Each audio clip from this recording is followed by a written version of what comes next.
What's going on, everybody? This is Nothing But Bangers, aka MBB, aka Bangers, aka I've got the top decks in the format. I'm going to put them into a little bit of a tier list, and typically I don't do tier list. If you've been watching any of my content, typically I do power rankings on a whole number system, but for today, I'm going to give you my opinion on the top decks, and maybe I'll make part 2 where I include some of the other decks, and if you want to see more decks featured, definitely let me know those decks in the comments. Also, look for a tier list update on PokemonZone.com. It may already be published by the time you're watching this, and it's going to have a little bit more of a perspective from some other people as well that have made a tier list together. It's kind of like a collaborative tier list. But in this video, let's break down the decks as well as the deck list, and I will give you my thoughts now. Let's start the first deck that I would consider tier 2. I don't necessarily consider the following decks to be tier 1. I think that they are definitely capable of winning a big tournament and winning, a lot of tournaments that aren't necessarily the biggest, 500,000 people tournaments. But I think all of these decks have the potential to take down a tournament, and some of them already have.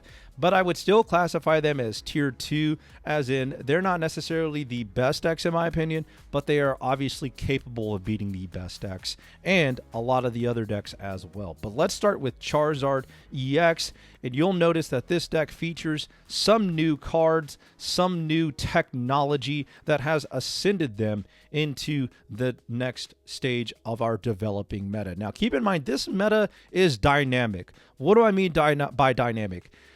Dynamic means that it's always kind of changing, right? Like it's in flux. Like as I make this video and then I release it maybe like 24 hours later from the time that I made it, the meta may have shifted a little bit, but I still think that for the most part, these decks will be where they are. And in terms of other ways of looking at it, dynamic also means that as soon as the next set comes out, the meta will definitely shift. Because again, dynamic sort of in this scenario means it's changing as time goes by. Now, when I take a look at this deck list, it's pretty standard when you take a look at the Pokemon. Getting to the trainers, you'll notice 1 Leaf, 2 X speed. Obviously, you could mix and match that. I've even seen some Charizard decks running a blue to try to stay out of one-hit KO range from opposing Mews in the scenario that they're able to play Giant Cape and blue on a full HP Charizard. So keep that in mind as well. But rounding out the trainers, you've got the double XP, the double potion, the double Pokemon communication, which has definitely boosted the consistency of these stage 2 decks, and 1 giant cape. Now, obviously, you could mix and match, add more giant capes, take out some X speeds and so on. Hey, mix and match how you see fit. And I think at the end of the day, like most of the time, Charizard is going to perform very solid. And, if you get a nice run, hey, you could definitely sweep an event with Charizard EX. The next tier 2 deck that I'm going to be talking about has been referred to as the Raid Boss Executor EX deck. Now, there's also been other variants of this deck that have featured the base Executor instead of the EX. I've even seen Execute be played as a one of, so the basic, there's only 1 Execute, and then there's 1 Serebii EX, and there's no Pokeballs. So I've seen different variants of that. Even looking at this deck list, hey, maybe you want to take out 1 Pokeball and put in another Cyrus, or put in, I don't know, a Giant Cape. All that's up to you. But again, just kind of looking at this shell of the deck, the idea is to get out Executor EX very early and on curve, so that way you can start dealing damage, and ideally you have Erica in hand and a Rocky helmet attached to that Executor EX. Along the same plans as those, as time goes on, you're able to build up a Serebii EX as your nuclear option, right? Where you're able to say, hey, worst comes to worst, I can always send in this Serebii, and hopefully this Serebii can finish the job on whatever big Pokemon is left. So double Erica, 1 Cyrus, double Potion, double X Speed, double Pokemon Communication, double Rocky Helmet, 1 Serebii, and then 2 of the Executor line featuring the Executor EX. That's a good way to build the deck, and I think this deck has already taken down some events, and it's going to continue to be a threat because again, Executor EX is very hard for some decks to answer if it comes down on curve. Drudagon is a little tricky, but with cards like Erica and Potion, you can definitely mitigate that Drudagon stall wall and punch through it and eventually put pressure on your opponent's attackers. So, still a tier 2 deck, but again, everything in tier 2 can definitely win a tournament, and some of them already have. The next deck that I will talk about is the Gyarados Greninja Drudagon deck, and it's very standard. The only new addition that you will see to this deck is going to be Cyrus, and sometimes you'll see people running Pokemon Communications.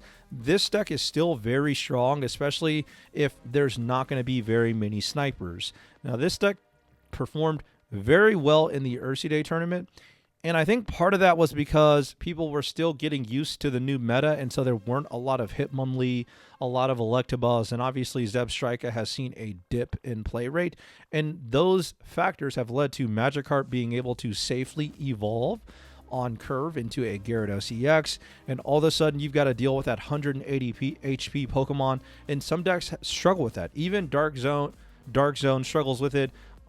Because, hey, it's got to find a way to get that damage onto Gyarados before it comes into the active. Or if it comes into the active, it's still going to have a hard time one-shotting it. It's a lot of the time it's going to take 2 shots. The other thing is Greninja can really pile up damage on those Dark Zone decks. And so when you combine Drudagon and Greninja, it can really fight back against those Dark Zone decks. But it is worth noting that statistically speaking, Dark Zone does have a favorable matchup by a small margin against Gyarados EX. And that's part of the reason why I have it as a tier 2 deck. This deck is still very strong. It can still win tournaments. And again, I think it will see a little bit of a drop in performance, strictly because I think we will see more Hitmonlee, and especially in some of those Magnezone fighting decks. But I think we'll see more more Hitmonlee, and that kind of really puts a little bit of a downer on this deck. And who knows, with more Electabuzz popping up, that could also be a little bit of an issue. And don't forget cards like Luxray. So those are all Pokemon that could potentially put problems on this deck, but as of now, I would still refer to it as a tier 2 deck that is capable of winning tournaments. The last tier 2 deck that I will talk about is the Palkia EX Manaphy Vaporeon deck, and you can see the Pokemon lineup: 2 of everything, 2 Leaf, 2 Misty, 2 Cyrus, 2 Giant Cape. Very straightforward in what it's trying to do. It's trying to ramp using Manaphy or put early pressure on you with Palkia EX. Then it's trying to move energies around with Vaporeon. Hopefully it can nuke your Pokemon with 150 damage using Palkia EX. And hey, it's got an ability to bring things out from the bench using Cyrus and extend the life of their Palkia EX or Manaphy in some scenarios using Giant Cape.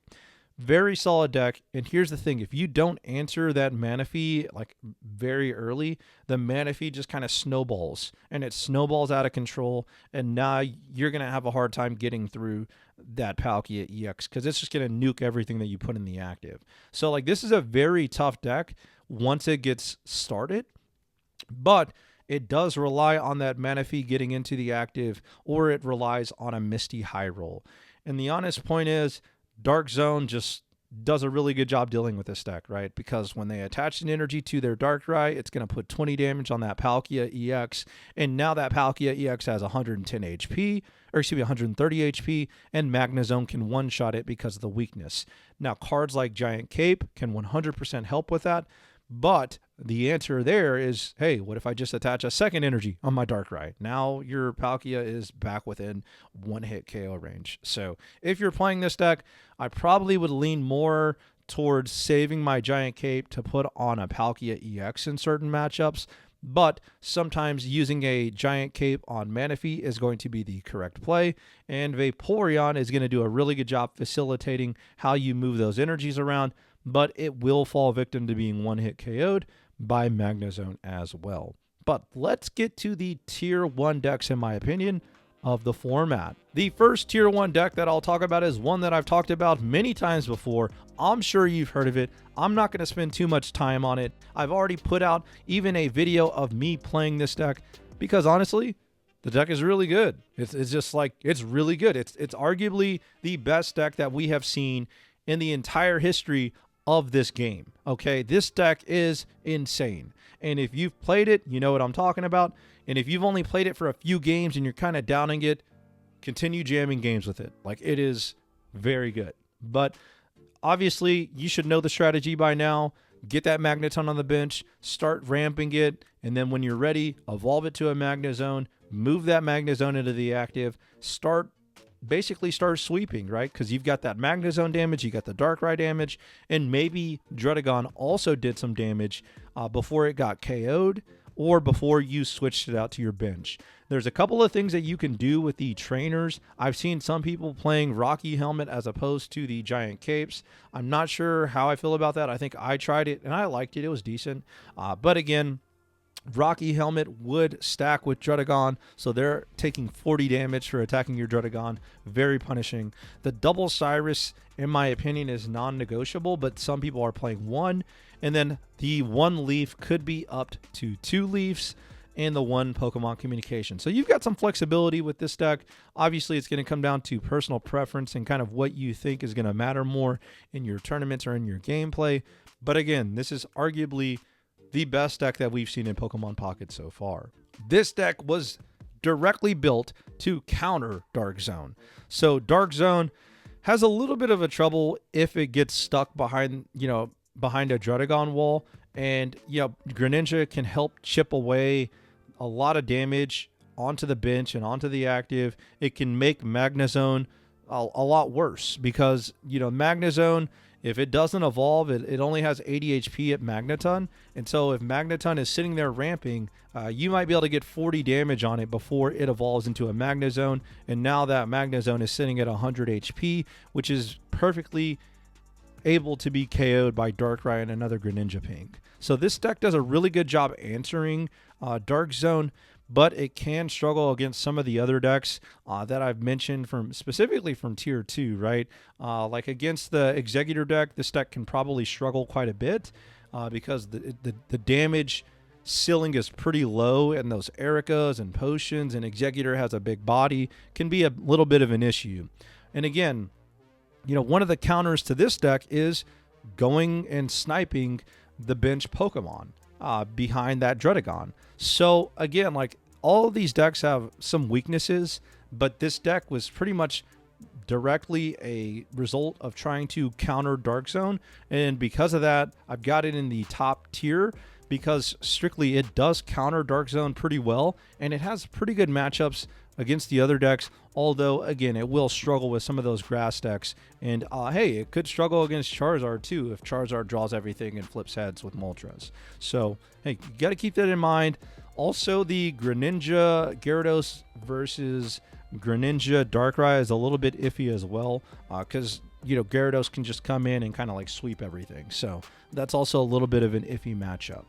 But let's move on to the last deck that I have in Tier 1. The last deck that I have in Tier 1 is more of a recent cook that some people have cooked up. I've seen people cook it in Discord. I've seen people from other countries bring it to tournaments, and they didn't even know each other, so it's really cool to see that. Some people on, the same brain wavelength. But this card is another direct answer to Dark Zone and can even beat the the Darkrai and Greninja decks. Also, it's worth mentioning, I've even seen people play like the Magnezones and then like 1/1/1 Greninja, and then double Druddigon. Like, people are cooking with Magnezone and they're cooking with Greninja in a lot of different ways. But I think this deck is a very good deck because it can answer a lot of decks in the format, but it will struggle against those grass decks. If a Venusaur hits the field, it's very tough for this deck to handle. If a Executor hits the board early and then all of a sudden they've got Ericas and Potions behind it, like, this deck will have a problem with it because the 80 HP breakpoint on a lot of their Pokemon. And if Executor starts flipping heads, like, all of a sudden it puts you on a clock. And it is worth noting that this deck is full of one prizers. And it's all one prizers, which is another benefit to this deck over maybe the Greninja and Darkrai deck that does play 2 Darkrai EXs. So there's some good things about this deck and then some bad things in terms of like the damage cap. but 110 damage is nothing to sneeze at, especially when you factor in the double Cyrus here, the Hitmonlee technology, and then the ability to pivot using cards like X Speed. So this is a very solid deck. I've heard some different ideas like, hey, why not play Rotom in place of Hitmonchan? Why not play Farfetch'd? And ultimately, like, that's your decision. I kind of don't like either of those options. I think I'd rather play Hitmonchan, but I definitely understand the thinking and the thought process behind it. Rotom can be great, but one of the big problems with Rotom, and this is the electric Rotom, the one that has a colorless attack that does 30 more damage if your opponent has a tool on it. One of the things that I would point out about that is, like, when your opponent sees that, they just probably don't even play the tool in their hand. So, like, they just play around it, and they just knock out the Rotom and then play the tool. So, like, again, like, I'm not sure that Rotom is the answer for decks like this, or like this deck specifically, but I understand the thought process and I respect anybody that brings it. The other thing to kind of point out is there's no Pokemon tools in this deck, so that's another fascinating thing when you take a look at the other decks and compare them.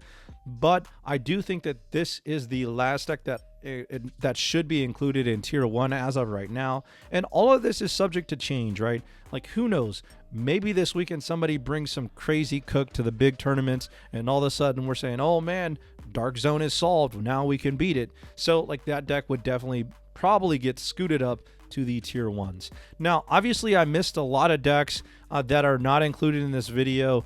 There's an argument for Lucario, Aerodactyl, Lucario Fighting. There's arguments for Dialga, Yanmega, and all sorts of decks like that. If you want to see me talk more about those decks, let me know in the comments, or some of the decks that I missed.